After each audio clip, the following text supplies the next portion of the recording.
Bismillahirrahmanirrahim. Dear students, welcome to online class after vacations. I have already discussed with you three major irritant poisons before vacations, which are phosphorus, arsenic, and mercury. Today I will take up the fourth one, that is poisoning by lead, both acute and chronic. Lead or sisa is a metal. The soluble compounds of lead are more poisonous than lead itself, except when it is in volatile state. It may enter the body by inhalation, ingestion, and by absorption from the skin or mucous membrane. Here you can see the photograph or picture of the lead metal. You can see it's dark grey, irregular shape like a stone. Now this is an example of lead industry, that means pottery. This is a pot which has been glazed or painted by lead, which gives its brightness. So this is one of the uses of lead industry. Now coming to forms and sources of lead, they are 6 in number. Number 1, the main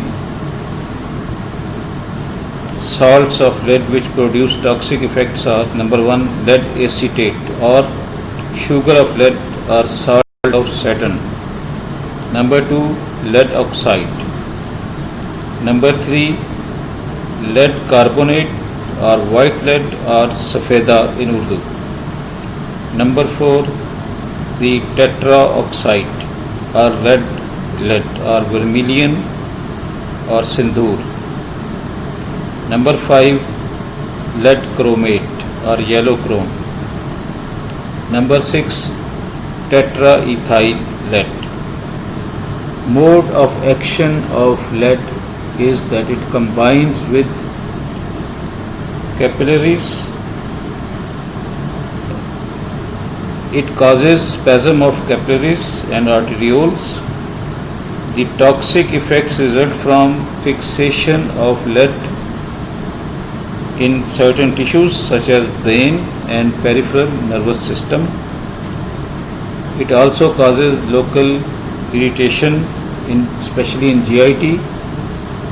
It combines with SH group of enzymes in cell and inhibits their action.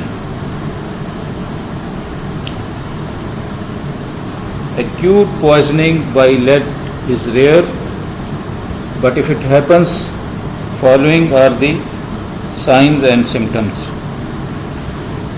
These are generally similar to other irritants like arsenic, mercury, but there is one or two exceptions. Lead causes constipation and makes the stool black and with offensive smell.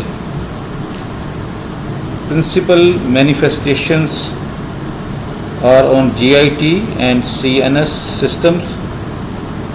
The disturbances it causes on these two systems. The symptoms are metallic taste, dry throat, thirst, nausea and vomiting, pain in abdomen, constipation, black and offensive stools, anuria, that is suppressed urine, cramps in legs and pain in joints. There may be headache, drowsiness and paralysis of limbs. Finally, collapse and death may occur, or patient may survive. Lead encephalopathy is a sign or symptom. It is poisoning by tetraethyl lead. It is found in gasoline or petrol. In this, gastric symptoms are absent or minimum because if it is inhaled, it doesn't cause GIT symptoms.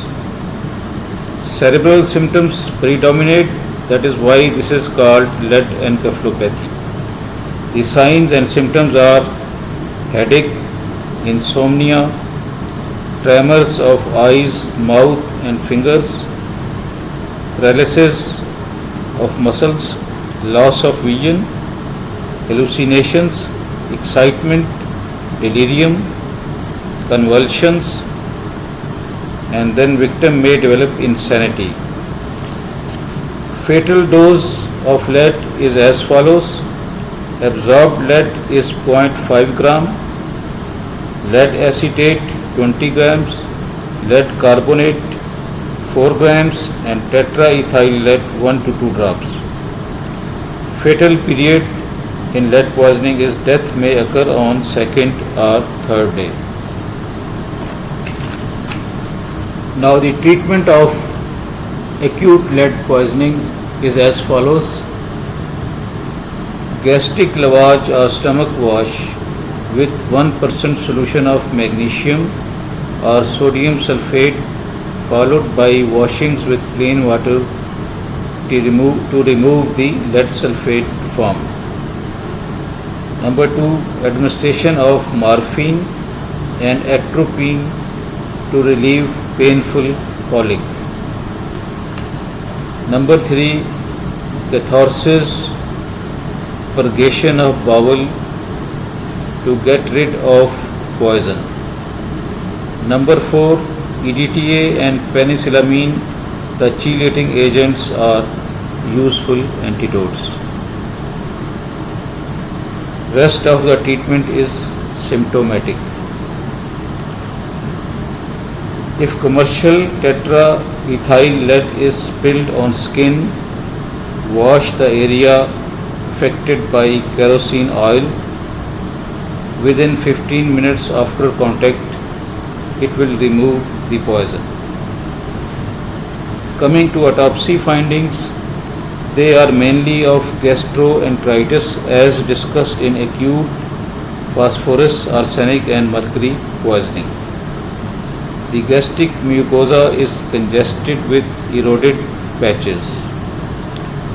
In large intestine, black colored feces may be found.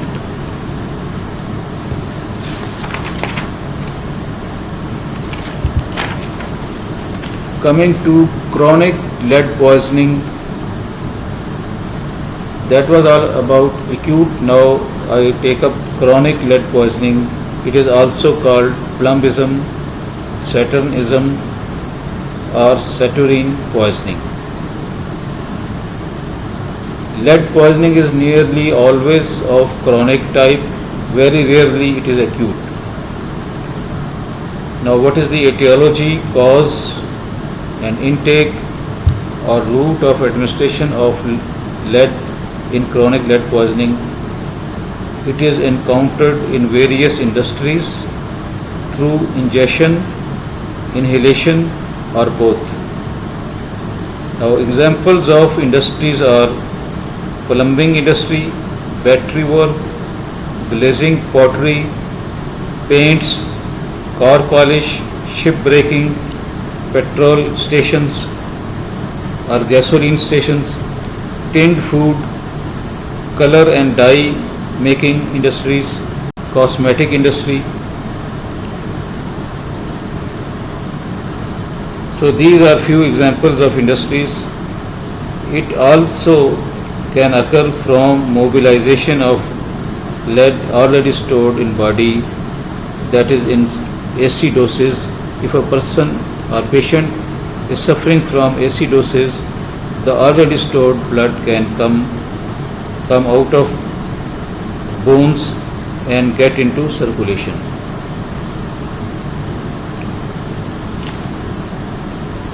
Now symptoms and signs of chronic lead poisoning, they are very important. There has been question in UHS asked in Prof on them. First I will name, they are 9 in number, then I will describe one by one.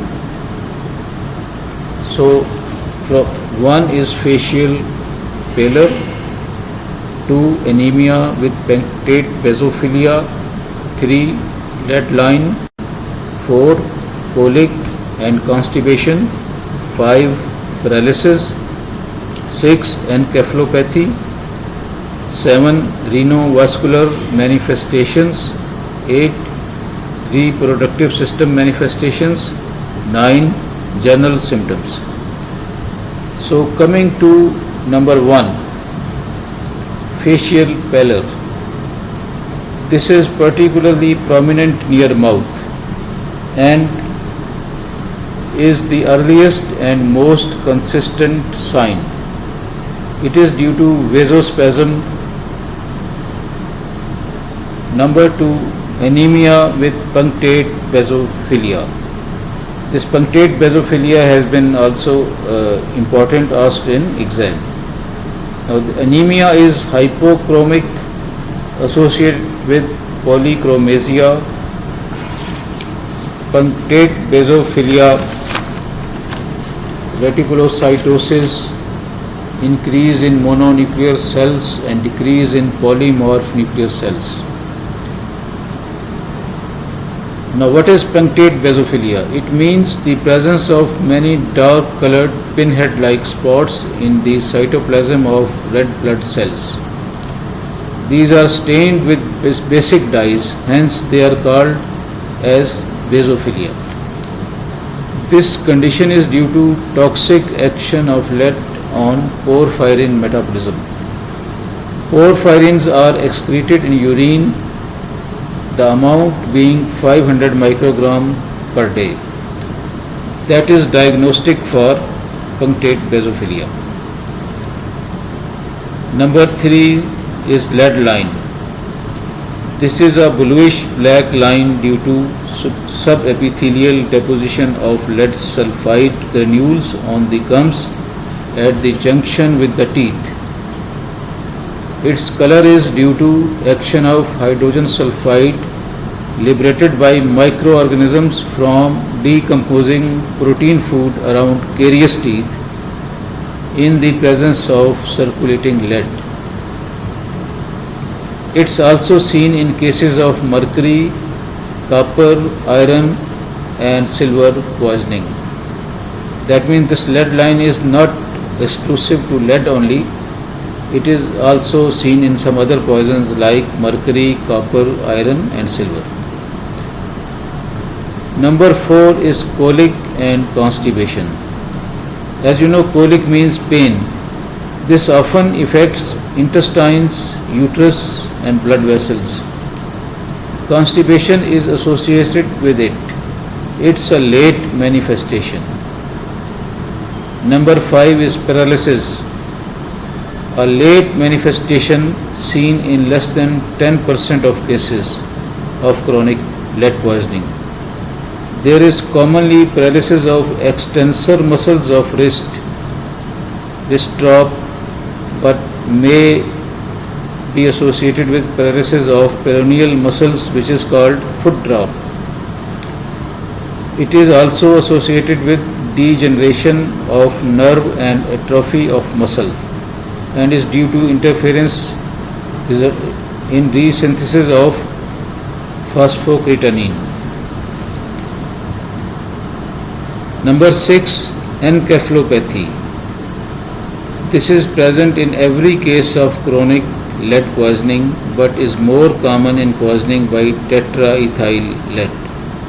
It's common in children and is characterized by recurrent convulsions and progressive mental degeneration.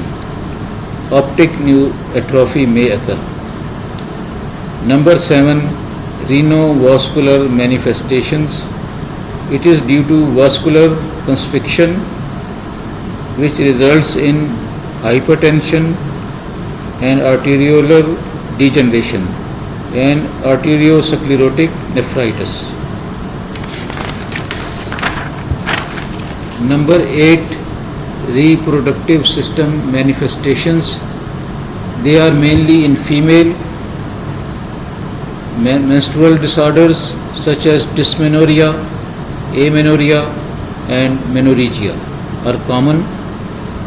Abortion or dead fetus in pregnant women and sterility in both sexes, that is both male and female. Number 9 are the general symptoms. They consist of general weakness, anorexia, dyspepsia, metallic taste in mouth, foul breath, headaches, vertigo, irritability, drowsiness and arthralgia. Next, we take up the diagnosis or investigations in a case of chronic lead poisoning. This is another university question, has been asked in exam, very important. There are 6 points which I will tell you.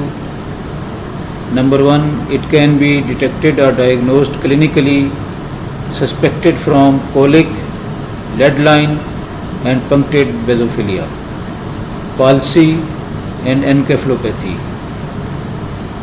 So these symptoms which you have been told before, if these are present, you can suspect that it is due to chronic lead poisoning. I repeat again those symptoms: colic, lead line, punctate basophilia, palsy and encephalopathy.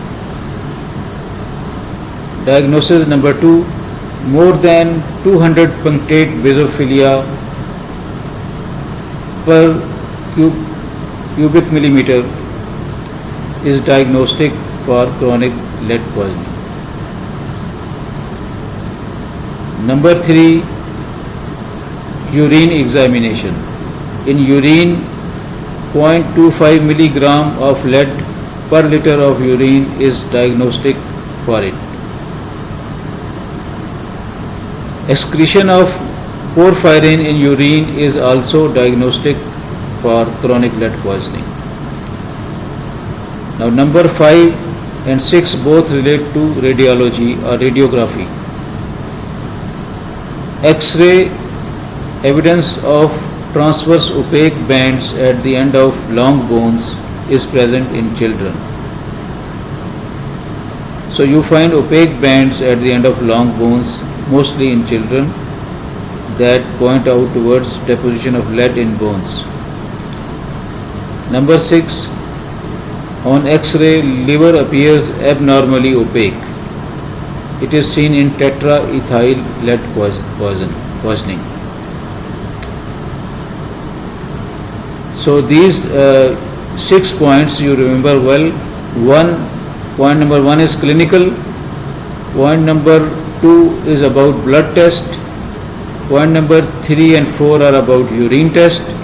And point number 5 and 6 are about X-ray evidence of chronic lead poisoning. Now coming to treatment of chronic lead poisoning, the aim of treatment is to remove the source of exposure and the excretion of stored lead. So what we will do to remove the source, that means that if the patient or victim is working in some industry where lead is being used, he should be removed from there and given rest so that there is no further exposure of lead. And the other point is that lead is removed from body, excretion of stored lead.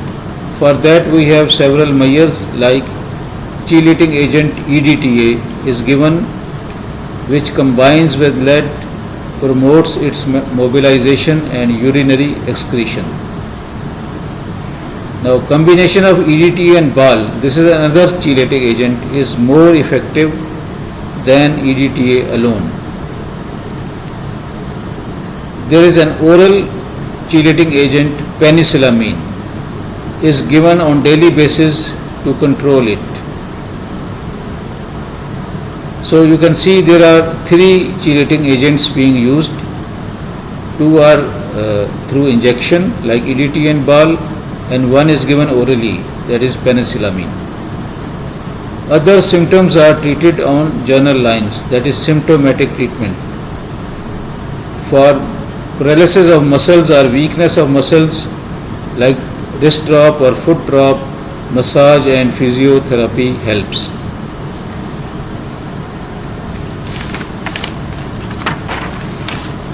Now we discuss the autopsy finding in chronic lead poisoning. The autopsy findings during autopsy examination confirm the clinical features already described in sign and symptoms. So you can find those things on autopsy which you have been told during discussion on signs and symptoms. Bone marrow examination shows hyperplasia of erythroblasts and leucoblasts with decrease in fat cells. Long bones, teeth, hair and nail should be preserved for chemical analysis and sent to forensic science laboratory. These are specific specimens for chronic lead poisoning in addition to the journal samples which are stomach, intestine, liver, kidney and spleen.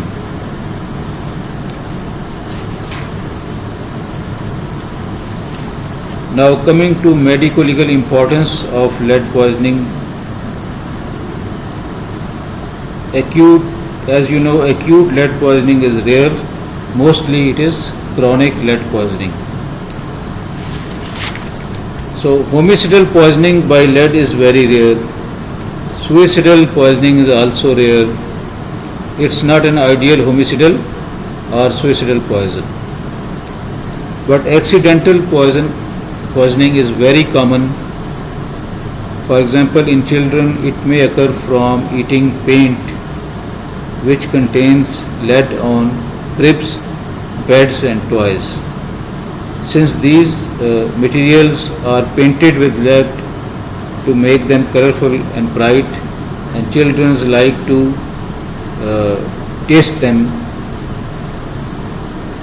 by touching their tongue and hands, and so they can ingest or inhale lead. From industrial exposure to workers, that is very makes sense, because in industry lead, where lead is used, they are exposed. Those people are exposed and they can get it easily from those materials. Number 3, from its medicinal use prescribed by coax. Now coax are very fond of using metals for various ailments which cause poisoning. They are also used for abortion. Lead products are used for abortion. So they are abortifacient also. Now due to gunshot missiles embedded in tissues, because the bullets and pellets they contain lead, and so if they remain in the body of victim, they may cause poisoning. Now red lead or vermilion is used as cattle poison. That means it is used to kill animals.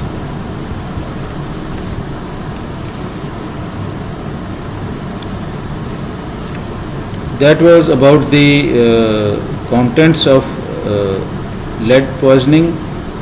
Now I want to tell you from where you will study and what are important SCQs which have been asked in past papers.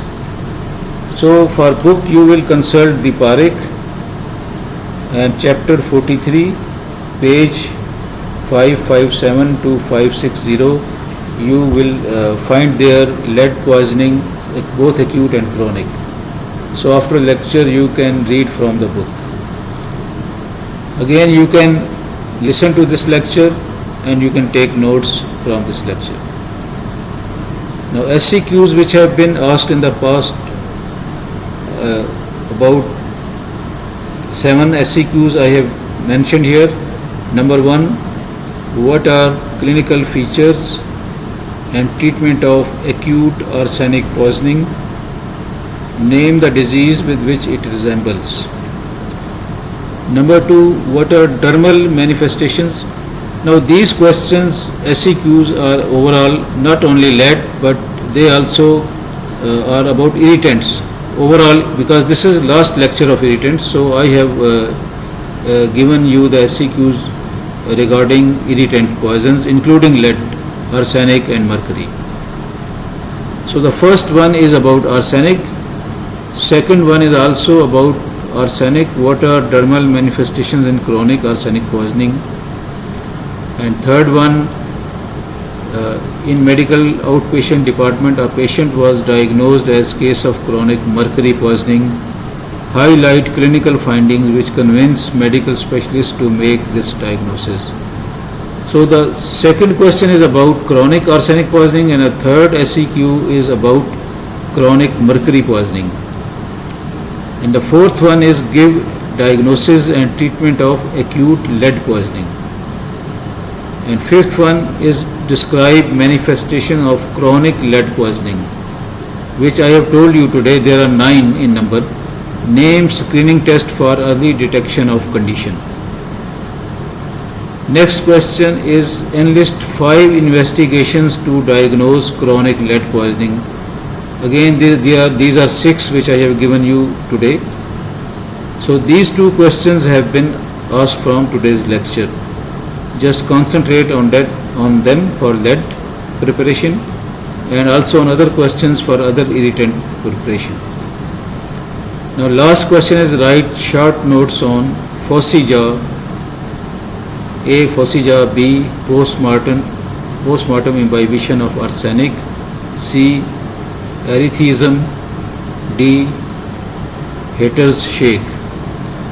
Now for attendance purpose, you will write in your own handwriting and list the manifestations of chronic lead poisoning. Just you will name them. So you can find this in lecture and you send it till 3 p.m.